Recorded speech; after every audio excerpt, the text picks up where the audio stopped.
오늘 우리 함께 읽은 본문 로마서 5장 12절부터 21절까지의 말씀, 한 사람으로 말미암는 죄, 그로 말미암는 사망, 그리고 그에 비해서 한 사람을 말미암는 생명, 그에 관련된 말씀이 오늘 본문의 내용입니다. 즉 한 사람 아담이 범죄를 했습니다. 그 범죄의 이유가 무엇이었습니까? 사탄의 꾀임도 있었고, 네가 그것을 먹는 날에는 하나님과 같이 되리라. 그 마음에 하나님과 같이 되려는 마음, 그 순간에는 그 마음 가운데 하나님이 안 계셨을 거예요. 그렇죠? 하나님이 보고 계시고 나와 함께 계시다는 마음이 있다면 내가 하나님처럼 돼야지, 그런 생각을 못할 겁니다. 즉 하나님과의 단절, 사탄의 꾀에 하나님과의 단절, 그로 말미암아 아담이 죄를 짓게 되지요. 그리고 그 결과 하나님께서 말씀하신 게 네가 그것을 먹는 날에는 정녕 죽으리라. 그로 말미암아 죽음이 들어오게 됩니다. 자, 이것이 죽음, 죄가 이 땅 가운데 들어오게 된 모습이고요. 그렇다면 예수님은 그것을 어떻게 해결하셨느냐? 네가 그것을 먹는 날에는 정녕 죽으리라. 그 죽음이 온 인류에게 들어왔습니다. 예수님도 그저 그 인류의 한 사람입니다. 여자에게서 태어난 예수님이시니까 예수님도 죽으세요. 그죠? 그 말 하나님 말씀대로 죽으십니다. 그런데 다시 부활하심을 통하여서 온 인류와 함께 죽었던 그 죽음을 감싸 안으시고 온 인류를 생명의 자리로 옮겨 놓는 것이 예수님의 모습이셨습니다. 지금 제가 말씀드린 것이 이제 오늘 로마서 5장 12절 이하의 말씀은 한 사람 아담, 한 사람 예수님, 죄, 사망, 생명, 사망의 왕노릇, 생명의 왕노릇, 그런 것들을 계속 비교하는 것이 오늘 5장의 말씀이었고, 6장에 이르러서 어떻게 아담에게로부터 예수님 생명으로 옮겨지냐, 제가 지금 말씀드린 내용이 6장까지의 그런 간략한 내용입니다. 자, 쉽게 말씀드리면 원죄라고도 할 수가 있습니다. 그런데 이 원죄라는 것 이해하기가 쉽지 않습니다. 잘 받아들여지셨습니까? 믿음의 문제 이전에, 내가 믿는 것 이전에 어떻게 오래전에 그 사람이 죄를 지었다고 내가 죄인이 될까? 그 생각 가져본 적 있지 않으십니까? 반대로 2000년 전에 한 청년이 죽었다는데 그 청년이 죽은 것이 어떻게 나를 구원에 이르게 하는가? 그런 생각은 해본 적 있지도 않으십니까? 그죠? 이 원죄라는 것이 이해하기도 어렵습니다. 그리고 설명하기도 어려운 것입니다. 자, 그런데 과연 오늘 이 로마서 5장 바울이 기록한 이것이 원죄를 설명하기 위한 말씀일까? 교리를 설명하기 위한 말씀일까? 물음표를 한번 붙여봐야 됩니다. 자, 보통 우리 로마서 5장을 가지고 많은 분들이 설교를 하실 때에 이 교리를 설명하는 쪽으로 많이들 초점을 잡으십니다. 어떻게 설명들을 하시냐면 여러 가지 방법들이 있습니다. 뭐 맞건 틀리건을 떠나서 예를 들어서 이 한 사람의 죄, 그죠? 한 사람의 구원, 대표성을 설명할 때 국가대표 한 사람이 경기를 하는데 그 경기를 온 국민이 함께 즐겁게 보고 마음 모으지 않습니까? 그렇게 설명하는 분도 계십니다. 또 어떤 사람은 한 사람의 죄로 말미암아 그 죄를 본받게 되었다, 그렇게 설명하는 분도 계시고요. 그리고 이 코로나를 지나면서 그런 설명들이 늘어난 것 같아요. 바이러스가 들어가서 다 퍼졌는데 백신이 놓아서 살게 되었다. 그렇게 이것을 해석하시는 분도 계십니다. 자, 어쨌든지 간에 이 로마서 5장을 이 원죄라는 교리, 어떻게 죄가 들어왔고 어떻게 생명으로 옮겨졌는가, 그렇게 자꾸들 풀으세요. 그런데 과연 바울이 이 말씀을 기록할 때, 이 편지를 기록할 때 그런 교리를 염두에 두고 쓴 것일까?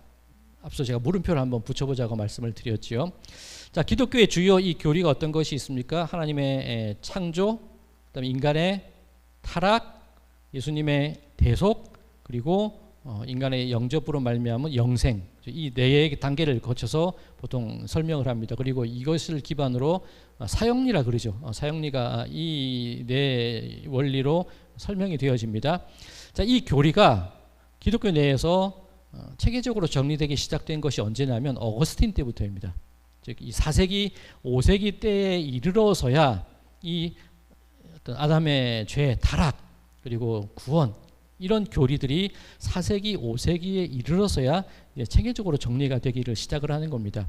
즉 바울이 지금 이 로마서 편지를 기록하고 있는 이때는 그런 대속의 교리라든가, 물론 대속의 믿음은 있었겠지만 대속의 교리가 이렇게 정립되어 있지 않았을 때예요. 아직 복음서도 쓰여지지 않은 그런 시대입니다.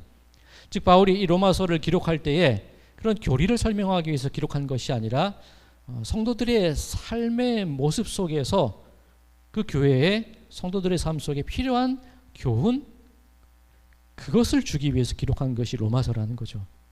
우리는 오늘 이 본문 말씀을 읽을 때 어떤 교리의 부분으로서 뭐 원죄, 속죄, 대속, 그 교리의 부분으로 오늘 본문 말씀을 읽기보다는 조금 더 어떤 삶의 부분, 이 로마 교인들의 삶의 자리에서 접근을 해서 오늘 본문 말씀을 이해하고 읽어야 되지 않을까, 그런 생각을 한번 해보게 됩니다.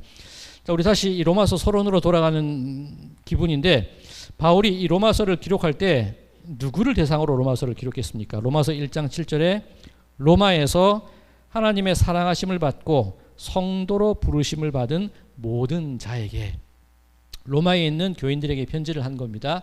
그럼 이 로마 교인들이 어떤 사람들로 구성이 되어 있었을까요? 로마서 1장 14절에 보면 물론 이방인들의 죄를 설명하는 부분이긴 하지만 헬라인이나 야만인이나 지혜 있는 자나 어리석은 자나 다양한 사람들이 로마 교회 안에 있었다는 겁니다. 여기서 이 야만인이라는 것은 헬라어를 쓰지 않는 사람들을 의미합니다. 즉 헬라어를 쓰거나 헬라어를 쓰지 않거나, 유대인들의 구분에 의하면 유대인이거나 유대인이 아니거나 이방인으로 묘사가 되죠. 그리고 자유인이거나 노예거나, 그런 다양한 사람들이 로마 교회 안에 있었다는 겁니다. 바울은 그 사람들을 대상으로 지금 편지를 쓰고 있는 겁니다.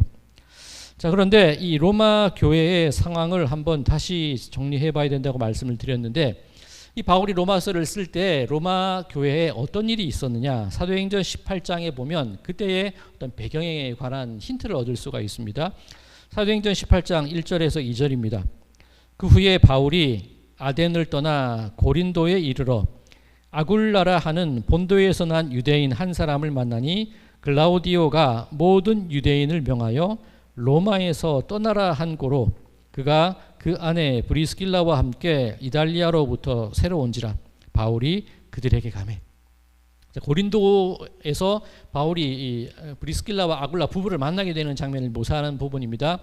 그런데 왜 로마에 있던 브리스길라 아굴라 부부가 여기까지 왔을까? 고린도까지 왔을까? 글라우디오가 모든 유대인을 명하여 로마에서 떠나라 한 일이 있었다는 겁니다. 이 글라우디오스 황제인데 로마의 4대 황제입니다. 이 AD 49년, 주후 49년, 글라우디오 황제 9년에 이 글라우디오스 황제가 칙령을 발표하는데 모든 유대인들은 로마에서 떠나라고 추방령을 내리게 됩니다. 왜 추방령을 내리게 됐냐면 유대인들 사이에 소동과 분쟁이 자꾸 일어나는 거예요. 자, 어떤 소동과 분쟁이 일어났냐면 이 바울의 여러 가지 서신들에서도 나오죠. 바울이 그리스도의 복음을 전하는 이유로 유대인들과 소동이 일어나죠. 유대인들도 거짓말로 소동을 일으키는 자가 왔다, 그죠? 거짓 고하는 장면도 있습니다. 그리고 바울이 매를 맞기도 하고 쫓겨나기도 하고 사람들로부터 거절을 당하는 일이 빈번히 일어났습니다. 자, 그 일이 로마에도 일어나는 거예요. 글라우디오 황제가 보기에 얼마나 유대인들 사이에 그런 분쟁이 심했으면, 조금 더 자세히 정확히 말씀드리면 유대인과 유대인이었다가 그리스도인이 된 사람들 사이에 분쟁이 일어나는 거예요. 소동이 일어나는 거예요. 오죽 심했으면 이 글라우디오 황제가 칙령으로 추방령까지 내리게 되었겠습니까? 모든 유대인들이 49년에 다 쫓겨나게 돼요. 그럼 로마 교회 안에 어떤 일이 일어났을까요? 로마 교회가 무너졌을까요? 로마 교회에는 유대인이었으나 그리스도인이 된 사람들이 있었고, 헬라인이 예수님을 영접한 사람들도 있었을 것이고, 야만인, 그죠? 헬라 문화권에 있지 않지만 야만인 중에서도 그리스도를 영접한 사람이 있을 것이고, 노예 가운데에도 예수님을 영접한 사람이 있었을 겁니다. 자, 그런데 유대인이 거의 주축이 되어서 교회가 유지되다가 유대인들이 싹 쫓겨나 버린 거예요. 교회가 무너졌냐? 그렇지 않겠죠. 남아있는 사람들이 교회를 지키고 예배를 이어가고 식사를 하고 친교를 해 나갔겠죠. 그런데 이제 이 글라우디오스 황제가 이후에 이 네로 황제, 이 5대 황제가 네로 황제가 왕위에 오르게 됩니다. 주후 54년. 그러니 유대인들이 쫓겨나고 5년 동안 로마 교회 안에는 이방인들, 헬라인들, 노예들 중심으로 교회가 계속해서 형성되어 왔었던 겁니다. 이제 네로 황제가 되고 유대인들이 다시 돌아왔겠죠. 어떤 일이 일어났을까요? 떠났던 이들이 돌아오니까 막 환영하는 그런 분위기도 있었을 겁니다.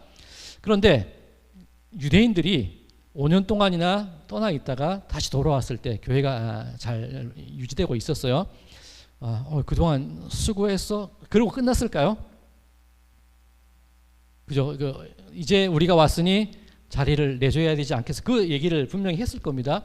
그렇다면 이 헬라인으로서 이방인으로서 교회를 그동안 지켜왔던 사람들은 순순히 그 자리를 내어줬을까요? 그러진 않았을 겁니다. 분쟁이 일어났을 거예요. 그리고 또 어떤 문제들이 있냐면 이 유대인들이 헬라인이나 이방인과 함께 한 자리에 앉아서 식사를 했을까요? 안 했을까요? 안 했습니다. 이 갈라디아서인가요? 갈라디아서 2장에 보면 이 바울이 베드로를 비난하는 장면이 한 장면이 나오는데 이 갈라디아서 2장 11절, 12절, 13절 제가 읽어드리겠습니다. 게바가 안디옥에 이르렀을 때에 책망받을 일이 있기로 내가 그를 대면하여 책망하였노라. 이 바울이 이 베드로를 책망한 겁니다. 야고보에게서 온 어떤 이들이 이르기 전에 게바가 이방인과 함께 먹다가 그들이 오매 그가 할례자들을 두려워하여 떠나 물러가매 남은 유대인들도 그와 같이 외식함으로 바나바도 그들의 외식에 유혹되었느니라. 자, 지금 이 말 속에 참 이 초대교회 내에 있었던 많은 장면들이 있습니다. 먼저 이 게바가 이방인과 함께 먹다가 야고보가 보낸 사람, 이 유대 예루살렘에서 온 사람들이 오는 것을 보고 할례자들을 두려워하여 도망을 쳤다 그래요.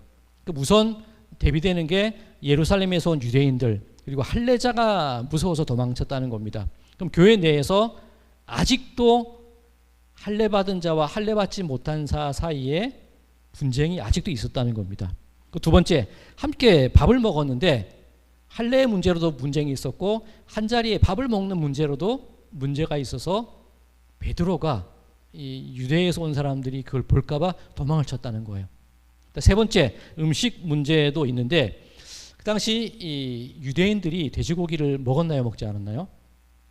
안 먹었죠. 이 율법에 이 굽이 갈라지고 되새김질하지 않는 건 먹으면 안 되니까 돼지고기를 안 먹었어요. 그런데 돼지고기가 맛있죠. 그리고 로마인들이나 굉장히 별미로 먹거든요.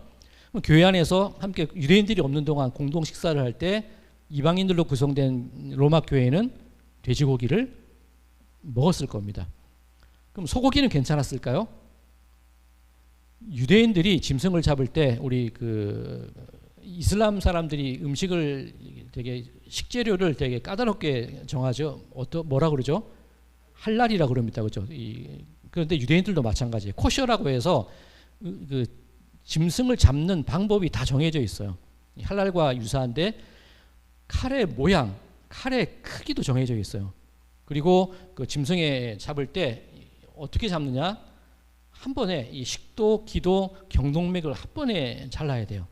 피를 다 뽑아야 됩니다. 그리고 그 잡은 고기가 이렇게 흠집이 있거나 좀 부실한 고기 같은 경우에 뭐 이렇게 뭐 다리가 이상하고 날 경우에 시장에 내어 팔 수는 있을 때 유대인들이 먹으면 안 돼요. 즉 소고기라고 해서 다 먹는 게 아니라 굉장히 이 코셔에 의해서 까다롭게 식재료를 준비해야 됩니다. 유대인이 돌아왔을 때 5년 동안 유지된 로마 교회 안에서 할례받지 않은 사람들이 돼지고기를 먹거나 코셔에 의해서 잡지 않은 소고기를 먹거나 종들이 교회 안에서 말씀을 선포하고 함께 교제하는 일들이 벌어지고 있다는 겁니다. 5년 만에 돌아왔더니 교회가 유대인들의 시각에서는 엉망이 된 거예요. 헬라인들의 입장에서는 아니 쟤네들 없을 때는 우리가 잘 유지되고 부흥이 됐는데 유대인들이 돌아오니까 유대인 그리스도인들이 돌아오니까 분쟁이 일어나는 겁니다. 로마 교회가 갈라지고 나누어지고 다툼이 일어나 버리는 거예요. 바울이 그 소식을 듣고 이 편지를 쓰는 겁니다. 자, 우리 로마서 한번 우리 몇 번이나 다시 요약을 해봤는데 로마서 1장이 어떤 내용이었죠? 이방인의 죄에 대한 내용입니다. 자, 바울이 이제 로마서에 편지를 쓴 겁니다.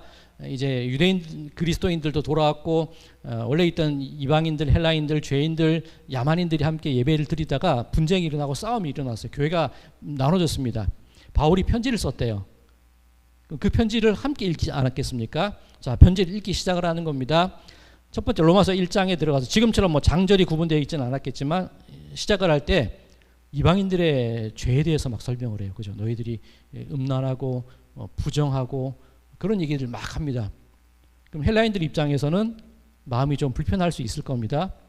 반대로 유대인들의 입장에서는 조금 으쓱했겠지요. 자, 로마서 2장으로 넘어가서 어떻게 말씀이 있었죠? 로마서 2장이 그러므로 남을 판단하는 사람아 너희들도 똑같아. 너희들이 더 나빠. 그 얘기를 하는 겁니다. 유대인에게 한 얘기입니다. 처음에는 이 유대인들이 그래 맞아. 이 바울도 유대인이야. 우리 편을 들은 줄 알았는데 2장에 들어가서 니들은 더 나빠. 그 얘기를 하는 거예요. 그리고 나온 얘기가 뭐죠? 의인은 없나니 한 명도 없다는 거예요. 분쟁이 일어나고 싸움이 일어나고 다툼이 일어난 로마 교회를 향해서 어떤 출신 성무 때문에 음식 때문에 너희들은 종이고 할례받지 못한 이들이고 죄인이고 너희들이 핏줄이 그런데 어디 감히 교회를 그렇게 엉망으로 만들어놨어? 그 얘기들 속에서 나온 얘기가 바울이 하는 얘기가 모두 다가 죄인이라는 얘기를 듣는 거예요. 자, 바울이 오늘 로마서 5장에 이르렀을 때에 교리적으로 원죄와 어떻게 죄가 흘러갔고 이걸 설명하고 싶었을까요? 바울의 목적이 이 로마 교회의 상황을 볼 때 바울의 목적은 교리를 설명하는 게 아니라는 겁니다. 삶의 실제적인 문제로 접근하는 것이 바울의 모습이라는 겁니다. 자, 오늘 이 본문 말씀과 연관이 없어 보일 수도 있겠지만 당시 유대인들이 가지고 있었던 어떤 혈통이라든가 어떤 죄의 유전의 문제에 대해서 유대인들이 어떤 생각을 가지고 있었었냐면요. 예레미야 5장 7절에 이제 바벨론 포로로 끌려가던 유대인들 가운데 나온 얘기입니다. 예레미야 애가 5장 7절입니다. 우리의 조상들은 범죄하고 없어졌으며 우리는 그들의 죄악을 담당하였나이다. 이제 바벨론 포로로 끌려갑니다. 우리는 잘 살았는데 예배도 잘 드렸고 하나님을 섬겼는데 하나님은 살아계신 줄 알았는데 유대가 쫄딱 망한 거예요. 성전이 막 불타는 거예요. 이런 일이 안 일어날 줄 알았는데 일어나는 겁니다. 유대인들이 생각하기에 뭐라고 얘기를 하냐면 우리 조상들은 범죄하고 없어졌으며 우리 조상들이 죄를 지어놓고 다 죽어버렸습니다. 지금 없는 그 사람들 때문에 우리가 이 고생을 하는 겁니다. 우리는 그들의 죄악을 담당하였나이다. 다 조상 탓하는 거예요. 그죠? 잘 되면 지 탓이고 못 되면 조상 탓하는 거예요. 유대인들도 그 개념이 있는 겁니다. 예수님 시대 때도 똑같은 생각이 있었어요. 요한복음 9장에 보면 날 때부터 맹인된 사람이 있을 때 제자들이 물어봅니다. 랍비여, 저 사람이 맹인이 된 게 저 사람의 죄입니까? 저 사람의 부모의 죄입니까? 그런 질문을 합니다.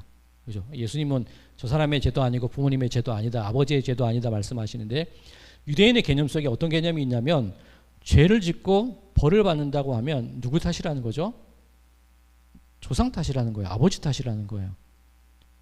그 말을 다르게 생각하면 네 아버지 때부터 조상 때부터 그렇게 살았으니까 니네들이 지금 그 꼴로 사는 거야. 그 얘기가 되는 겁니다. 우리 욥기 읽을 때 그죠? 욥의 세 친구가 했던 얘기랑 똑같은 겁니다. 이 인과론이라는 거죠. 니네들이 죄를 지었으니까 니네들이 그렇게 사는 거야. 자, 그 논리를 가지고 유대 그리스도인들이 헬라 그리스도인이나 종이었던 야만인이었던 그리스도인들을 말할 때 똑같은 얘기를 하는 거죠. 니네들이 그러니까 유대인으로 못 태어나고 니네들이 그러니까 할례받지 못한 족속들이고 니네들이 그러니까 종으로밖에 살아갈 수밖에 없는 거야. 그러니 그 부정한 음식들을 먹고 그렇게 교회를 망쳐올 수밖에 없었던 거야. 유대인의 마음 가운데 그 생각이 들어가 있는 겁니다. 즉 로마 교회 가운데 분쟁과 다툼 그 속에는 유대인들이 자신들만 선택받았다는 어떤 근거 없는 어떤 뭐라고 표현해야 될까요? 이건 자존심도 아니고 자만도 아니고 그죠? 정말 악한 생각이죠. 구분짓고 나누고 이런 생각들이 유대인들의 마음 가운데 들어 있었다는 겁니다. 유대인들의 속담 가운데 우리 에스겔서에 보면 우리 그런 말씀도 있었습니다. 아버지가 신포도를 먹으면 누가 이가 시리다 그러냐며 아들이 이가 시리다 그래요. 똑같은 겁니다. 아버지가 신포도를 먹었는데 왜 아들이 이가 시려요? 포도 먹은 사람이 이가 시려야 되는데 유대인들의 속담입니다. 유대인의 속담이 기본 생각이 그렇다는 거예요. 너희들이 그러니까 죄인이야. 너희들이 그러니까 야만인으로 이방인으로 태어날 수밖에 없는 거야. 자, 그런데 이 에스겔서에 그런 속담이 있는 것을 하나님께서 무엇이라고 말씀을 하시냐면요. 에스겔 18장 3절입니다. 주 여호와의 말씀이니라 내가 나의 삶을 두고 맹세하노니 너희가 이스라엘 가운데에 다시는 이 속담을 쓰지 못하게 되리라. 모든 영혼이 다 내게 속한지라. 아버지의 영혼이 내게 속함같이 그의 아들의 영혼도 내게 속하였나니 범죄하는 그 영혼은 죽으리라. 아버지의 죄 때문에 자식이 죽는다는 얘기입니까? 아니죠. 그 아버지의 영혼도 자식의 영혼도 똑같이 나에게 속한 영혼이라는 겁니다. 하나님 말씀이. 그리고 죽을 일을 저질렀다면 범죄한 그 사람의 죄 때문에 죽게 되었다는 거예요. 이어지는 말씀입니다. 에스겔 18장 20절. 범죄하는 그 영혼은 죽을지라. 아들은 아버지의 죄악을 담당하지 아니할 것이요 아버지는 아들의 죄악을 담당하지 아니하리니 의인의 공의도 자기에게로 돌아가고 악인의 악도 자기에게로 돌아가리라. 그러나 악인이 만일 그가 행한 모든 죄에서 돌이켜 떠나 내 모든 율례를 지키고 정의와 공의를 행하면 반드시 살고 죽지 아니할 것이라. 그 범죄한 것이 하나도 기억함이 되지 아니하리니 그가 행한 공의로 살리라. 자, 하나님의 이 말씀은 악인이 죄를 벌을 받는 것은 그 사람의 죄 때문에 벌을 받는 겁니다. 아버지나 아들의 죄 때문이 아니라. 그런데 만약에 악인이 돌이켰다면 돌이킨 그 사람을, 죄에서 떠난 그 사람을 내가 어떻게 하겠다는 거죠? 살리겠다는 겁니다. 하나님의 마음은 돌이키면 죄를 묻지 않겠다는 거예요. 자, 이후에 이 에스겔 18장 23절에 아주 중요한 말씀을 하나님이 하십니다. 주 여호와의 말씀이니라.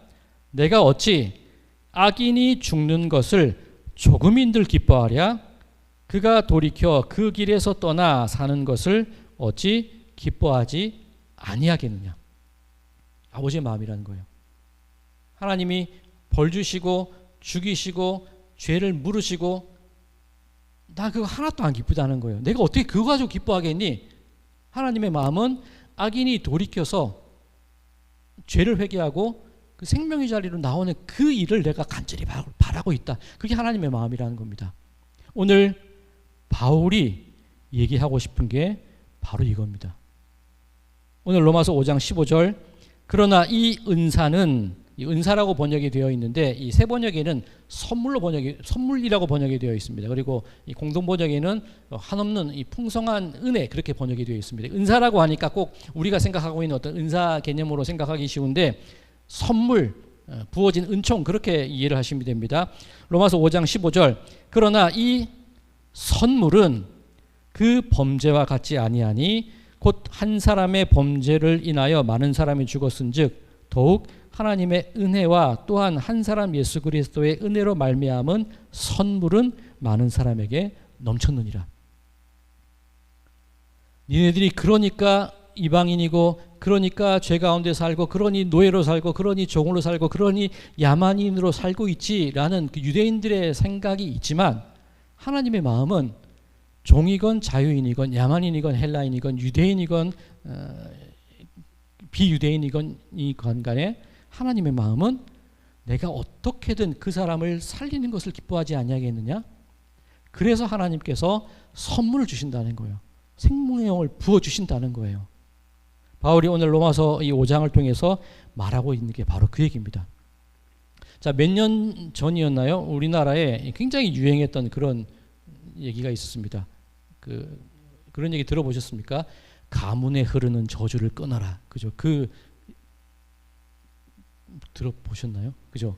한동안 꽤 많이 가문에 흐르는 저주를 끊어라. 그것이 교회 내에서 많이 얘기되어져 있었습니다. 그런데 지금 제가 드린 말씀 속에서, 성경에 인용된 말씀 속에서 가문에 흐르는 저주라는 것이 있다는 얘기입니까? 없다는 얘기입니까? 없다는 거예요. 하나님은 그 아버지가 신포도를 먹었으면 그 아버지가 시기가 싫은 거예요. 그 아들의 죄를 지었다면 아버지에게 죄를 묻는 것이 아니라 그 아들에게 묻겠다는 겁니다. 그런데 죄를 묻는 그것이 중요한 것이 아니라 그 사람이 돌이키는 것이 나에게 더 큰 기쁨이라고 말씀을 하세요. 우리들의 생각 속에 내가 이렇게 살아가는 것, 이 꼴로 살아가는 것, 네가 그렇게 할 수밖에 없는 것, 다 이유가 있어. 네 집에 흐르는 저주가 있어. 그 모양 그 꼴로 살아가니까 언제나 그럴 수밖에 없는 거야. 너희들은 안 돼.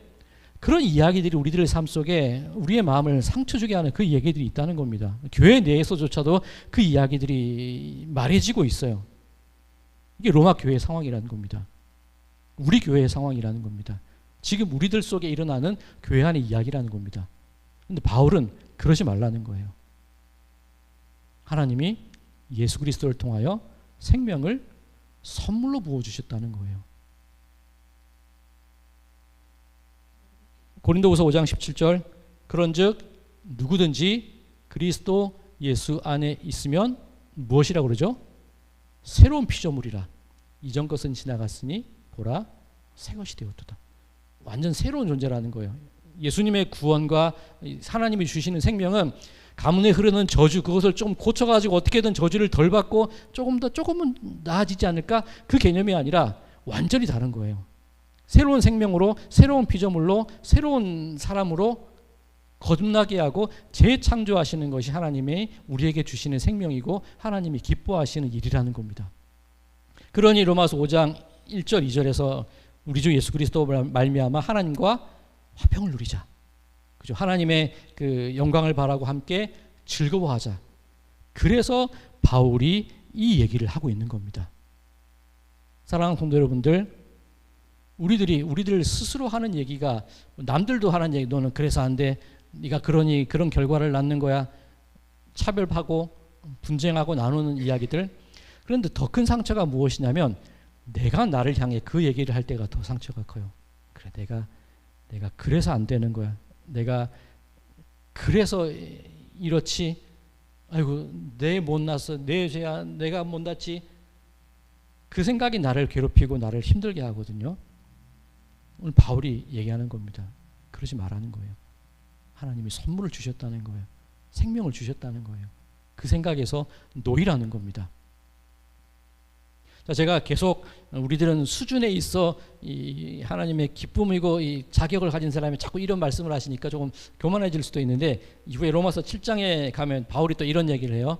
내가 이 생명의 법, 하나님의 법으로 살아가는데 내 지체 속에 아직도 사망의 법이 내 안에서 다투고 있어. 그 얘기를 하죠. 계속 이렇게 또 띄워주니까 이 바울이 또 그 얘기를 하는 겁니다. 뭐라고 합니까? 이 로마서 7장에 오라.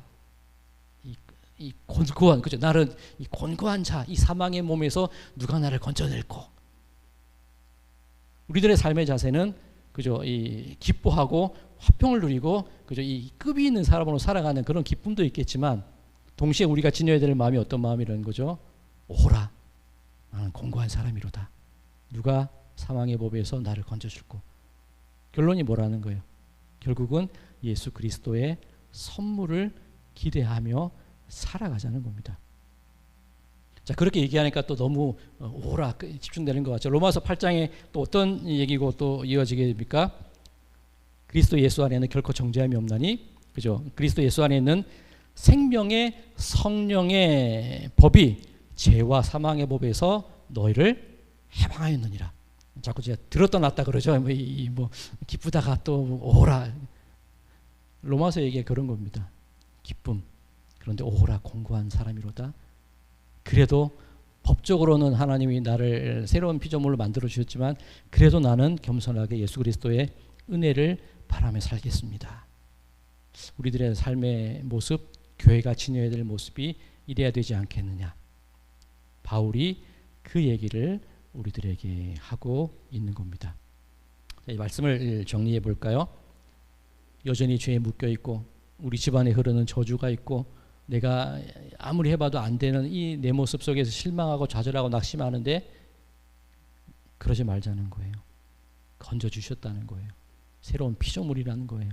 그 모든 것을 아무 값 없이 선물로 주셨다는 거예요. 한 사람 예수 그리스도의 그 생명이 우리를 죄와 사망의 법에서 끌어내셨다는 거예요. 자, 그 생명을 가진 자, 그러나 이 곤고한 자로 돼 예수 그리스도의 은총을 바라는 자, 그 마음으로 협력하고 화해하고 화평을 누리고 그렇게 살아가는, 또 신앙의 그런 긍지를 가지고 살아가는 우리 모든 분들의 삶이 되시기를 주님의 이름으로 간절히 축원드립니다.